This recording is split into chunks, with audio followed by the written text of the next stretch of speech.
So one thing I didn't realize about the PewDiePie video, and sorry I'm making two videos on it, but there is actually a bit of things to talk about. So I'm gonna go through a list of shit that I see when there's like a YouTuber tries Linux video, because I was watching it and I didn't realize until later that I was like, wait a second, I don't really have many complaints about this video. And usually I complain when a YouTuber tries Linux because they have like really stupid requirements that they go through, that they need in order to use Linux. And I'm like, that's why I made that video, buy a second computer, right? Because if you're using Linux for work, you're probably going to have a bad time, especially as a content creator. Obviously, I just record my desktop, so who gives a shit?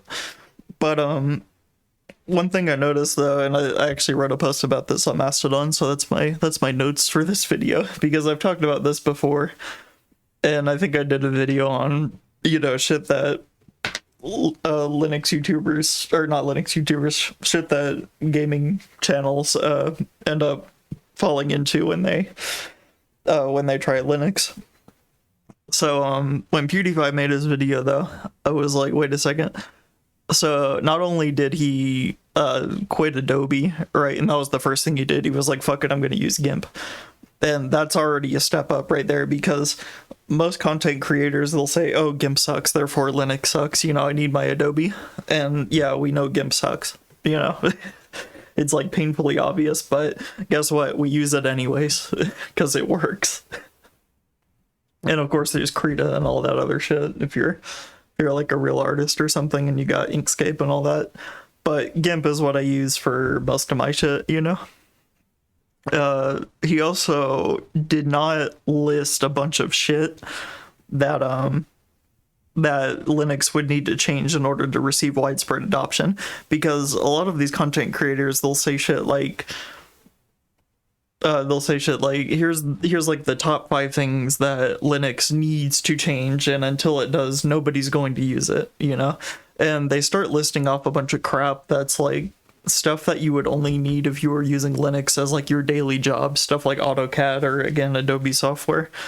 They list all that kind of stuff, or they're like, oh, it needs to have an interface more familiar to Windows, but they're using GNOME. And because like obviously Ubuntu and Fedora and all that come with GNOME, right? So they end up, and that leads me into my next point, is they say GNOME sucks, therefore Linux sucks. It's like, yeah, we know GNOME sucks, but there are other options you can use other than GNOME, but they don't try these things. And what PewDiePie did was he went out and he was like, I'm gonna freaking use Hyperland. And I'm gonna write this shit out of it, and I'm gonna write all these scripts so that all my stuff is like really cool, And I'm like, dang man, this stuff took me like years to learn. I ended up, when I did this, I had to I went onto YouTube, and there was a guy, because people were like, oh, you should try out i3WM, and I was like, oh cool, I'll try it, so I installed it, and I'm like, well, let me look up a ricing video on it so that I can kind of learn the config, because I don't really know, I've never used a window manager before, so I kind of want to know what all these things do and how to configure it to get like a base, and see what all these functions do. So instead of reading the documentation like a normal person, I went onto YouTube and I mimicked a video of this guy showing like a 20-minute or so tutorial on how to configure i3. And I did use that for a while, and people thought that was impressive back in the day. They were like, oh wow, you're using i3, I can't remember all those keybinds. And I'm like, I really only use like 3 keybinds. All I need is, for my laptop, I open Windows, I have to maybe swap their place, resize them, switch into tiling mode, and swap workspaces, and that's about all I need to do. And then I have like little application launchers and stuff, for like file manager and web browser and all that. So, but for the most part, I mean, there's only so many commands you need to learn, and I was already using shortcuts on Windows to do things, and as well as Linux. I still use like Windows key E to open up my file manager and all that. I use like Windows key D to minimize everything. It's funny that I put the OBS window on my video, because Richie had told me one day, he said, you can like minimize that if you want to. And I'm like, yeah, I could, but I just have the window up and have the little OBS inception. But I mean, for this video, look, I can just minimize it and it's fucking gone. But I like seeing the little VU meter so that I know that I'm still recording and nothing's frozen, you know? So that's why I keep a OBS window on my screen. But he also, when we get back to stuff that, like, you know, people will say for their 30-day Linux challenge, you know, they're like, oh, well, I have an extremely exotic setup and I have like a Corsair mouse for some reason. I have a fucking Thunderbolt dock with my monitor, and I have all this other crazy shit, you know, like I have a mixer that specifically needs, you know, it's like a streaming mixer from fucking Elgato Corsair shit. And because Corsair didn't write a driver for it, therefore Linux sucks. And it's like, no, what I did for my setup, and I've talked about this before in another video, which was I forget what I called it, but I had talked about how you need to build your computer and all your peripherals with Linux in mind. So, like, I have a Logitech, cheap little Logitech mouse, because I'm getting tired of buying expensive mice only for them to break in a few months or start double clicking or whatever. So I'm like, fuck it, I'm gonna get a cheap $30 mouse, you know, quote cheap. But so I would buy, like, for my streaming setup, right, I had somebody actually recommend me a webcam, and it was like $14 at Walmart for a decent 1440p webcam, because I liked how her videos were coming out. And I was like, oh, what webcam do you have? Because I had just bought one, and you needed to use the Windows configuration tool in order to make it brighter, or else like your lighting just, it wouldn't work, you know, even though I have adequate lighting in my room. So I bought a little $14 webcam, and you just plug it in and it just works, you know. For my microphone, I used to use a Blue Yeti, and I ended up getting rid of that. It's in my garage now. But I had bought like studio monitors and stuff for my speakers because I like having good sound. But I was like, oh, what kind of microphone should I get? You know, and I ended up getting a stage mic, which was probably a mistake, but it sounds good, right? I mean, decently. It's just all my filters and OBS make it sound a bit crush, you know, and that's what I don't like about it, but it kind of echoes my voice a bit. I'd have to set the gain really high. It's really annoying. But I got a little PreSonus AudioBox 96, which is what the Linux Tube was using, and I had gotten it because it was at a pawn shop, as well as my stage mic, and he actually gave me a microphone stand as well as a pop filter. And I think I took the windscreen off my old mic and just put it on the stage mic, and it was good. But you just plug it in, it shows up as an audio interface in Linux, and you can just set your mic input to it. It's super easy. Same thing with my other audio stuff. I've got a shit Modius Jotunheim stack, because again, for these monitors is basically my preamp, but I can also use headphones if I wanted to. And I use it basically as a preamp now as well as a DAC, and it's pretty nice. You know, you just plug it in, it shows up as a output device in Linux. I could not get it working on OpenBSD though, even though it on paper should work. But I don't use OpenBSD, so it's whatever. And you need to build your computer with Linux in mind, and that's what I found out he did in his video, because I was like, wait a second, he's not complaining about any of his peripherals not working. He's not complaining about his graphics card because he bought an AMD graphics card. And I was like, how did he do that? Like, how did he know to do that? And I do think, honestly, like, because of all the shit he's learned in such a short amount of time, I'm pretty sure somebody's coaching him, which is what you should be doing when you're learning Linux. I mean, like, when I first started with Linux, you would go into IRC channels and you would talk to people who also use Linux, and you would ask your question and somebody would answer you. And I was in like the Arch Linux IRC. I was in pretty much most of the distributions you tried back then. They would have a pop-up when you started up the desktop for the first time, and it would say, for help, come to our IRC channel. And so I'd have like a little Freenode IRC set up already, and I would just ask questions, and I would just talk to people all the time, you know. So, and a lot of these content farm, you know, YouTube creators, they don't ask questions, you know, they just complain. But if they had actually done a little research, talked to a few people, they would have done a lot better.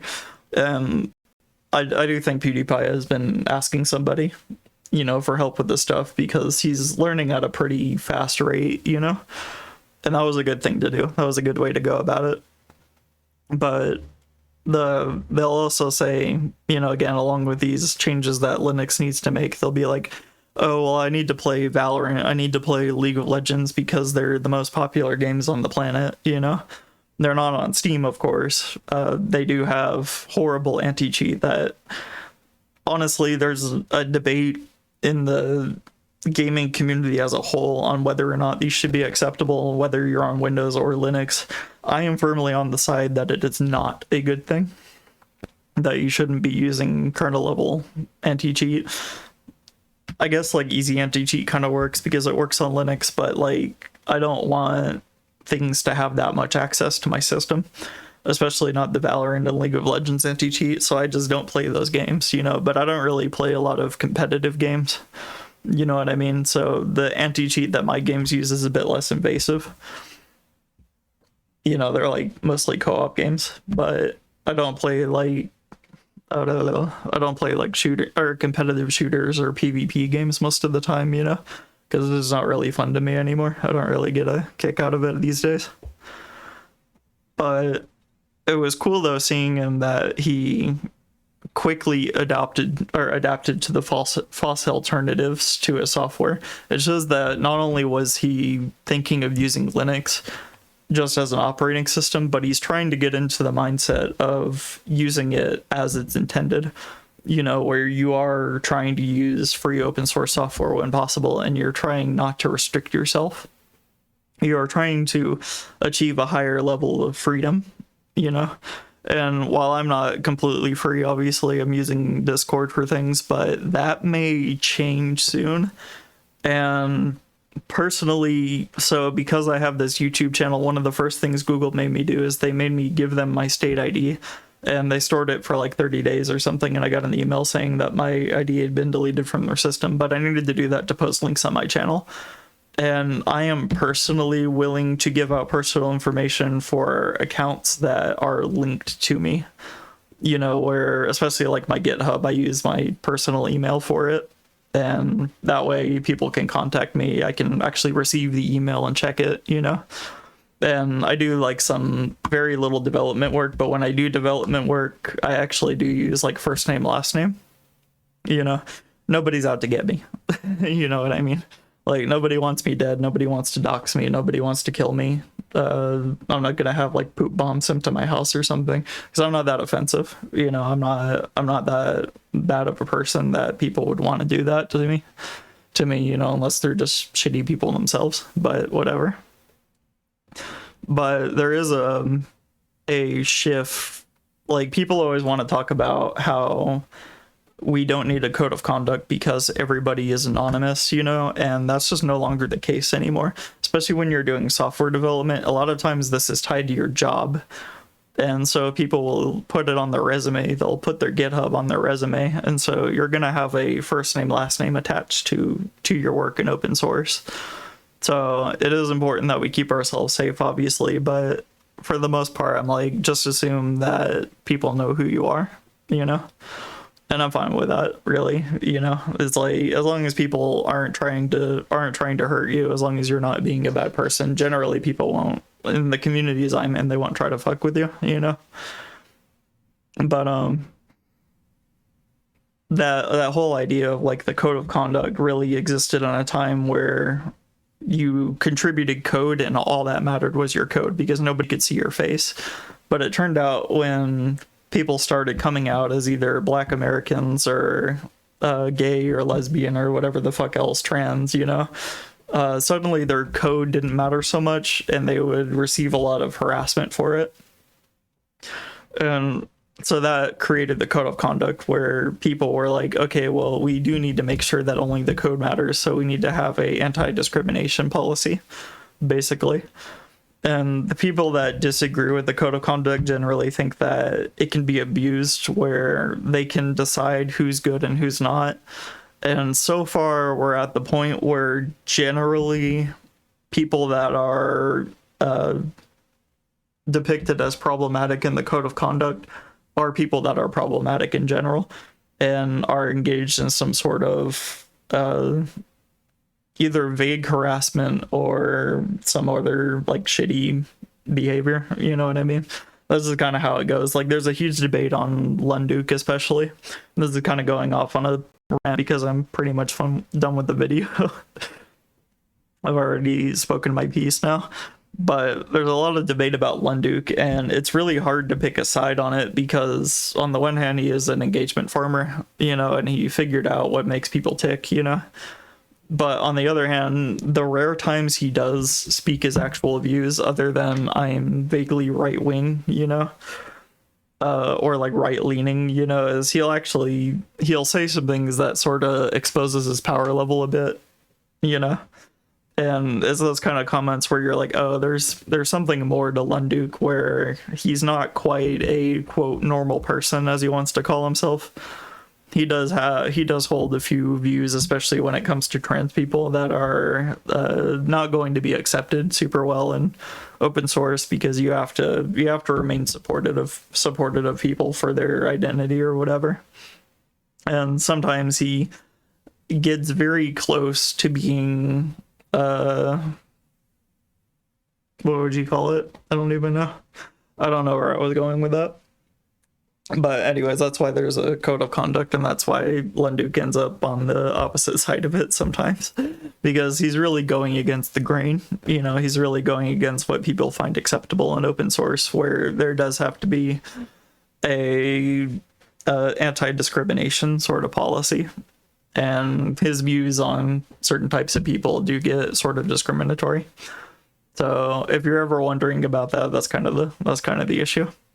Anyways, PewDiePie's video, because actually it's a good thing I mentioned that, because Brody's had to come out and he commented on an Asmongold's video that I saw about the PewDiePie Linux video, which is hilarious that I'm seeing Asmongold talk about Linux. This is like crazy timeline we live in now, where PewDiePie's the fucking voice of Linux right now. It's crazy.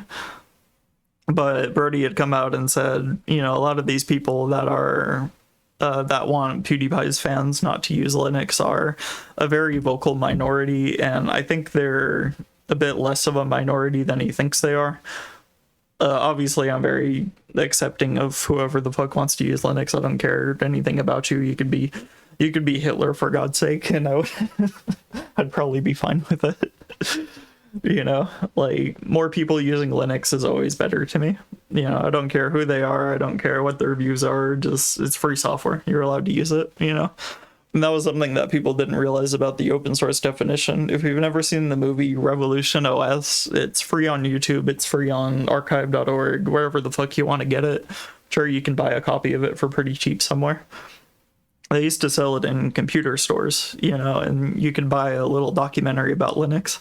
I remember it's like 40 minutes long or so. It's got Stallman, it's got whoever the fuck that guy was that wrote the open source definition.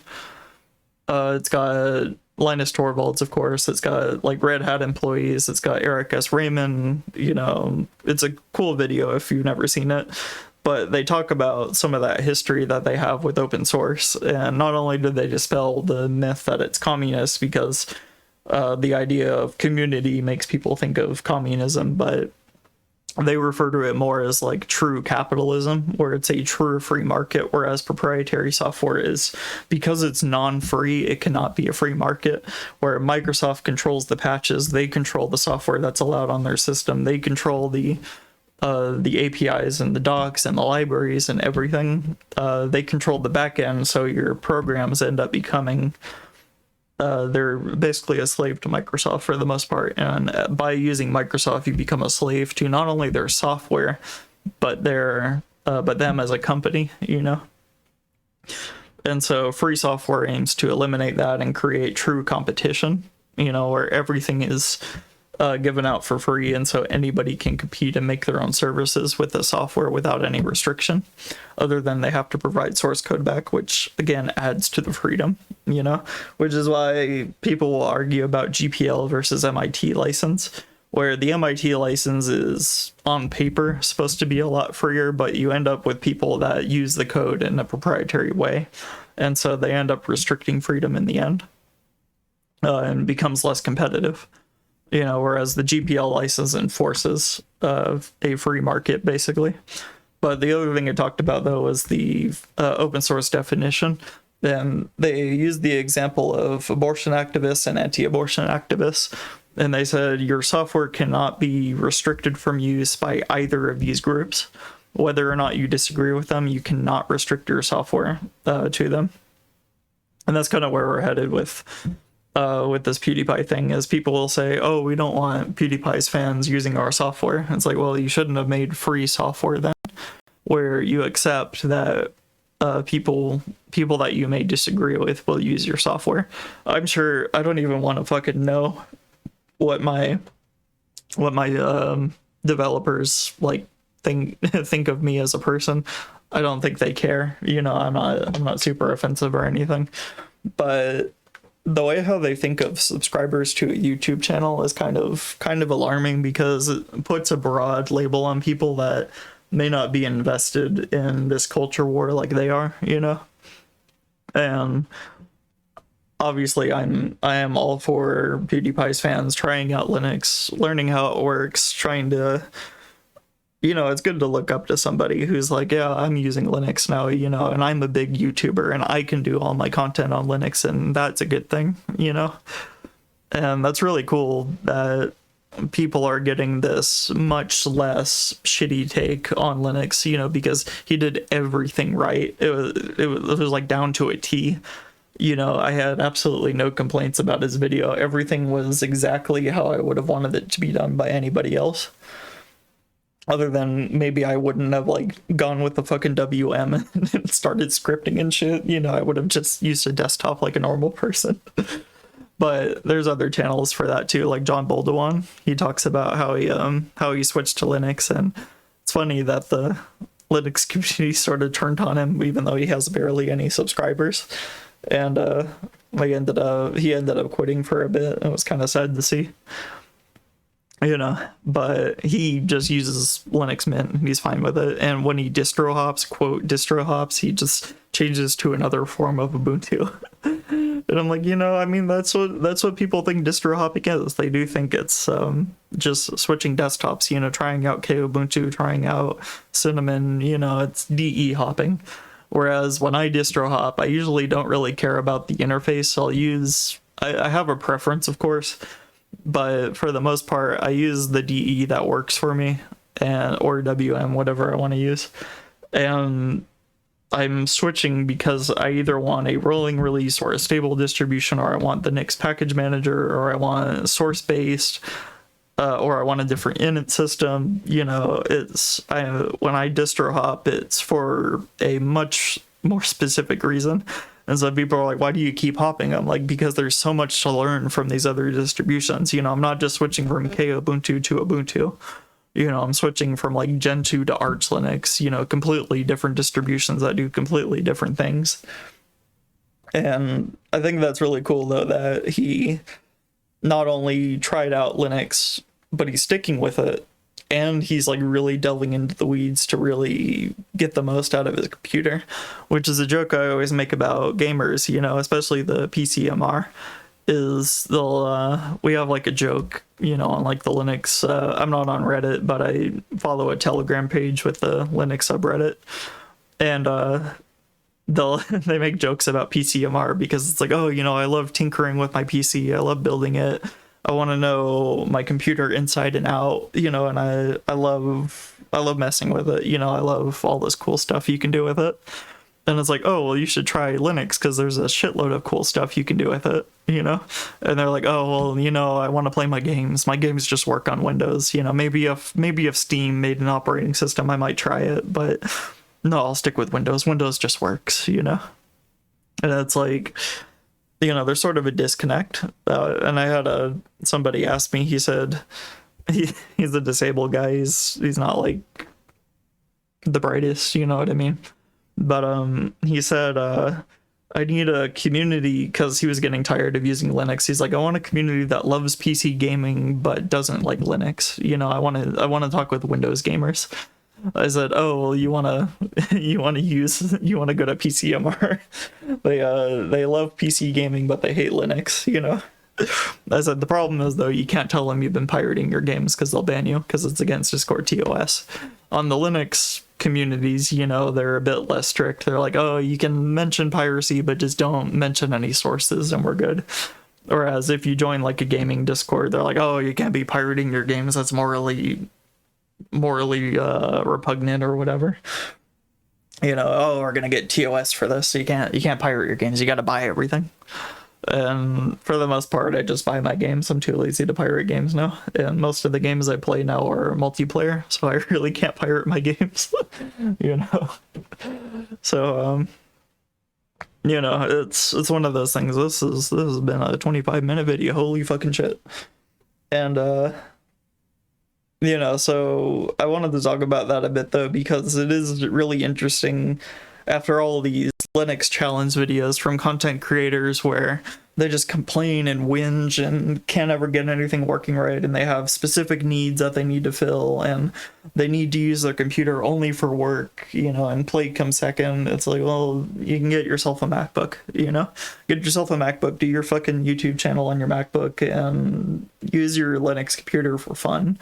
Use it like a normal person would, you know? I don't do a whole lot of crazy shit on my computer. I mostly use it for like entertainment, you know? It's something to do. I play my video games, I watch YouTube, I watch videos, I download videos, I manage a media collection. I do very few things with my computer that I would actually need that would have me wishing I was going back to Windows, you know? Because I do really strive to be free, you know? I just need a system that works for me and all that.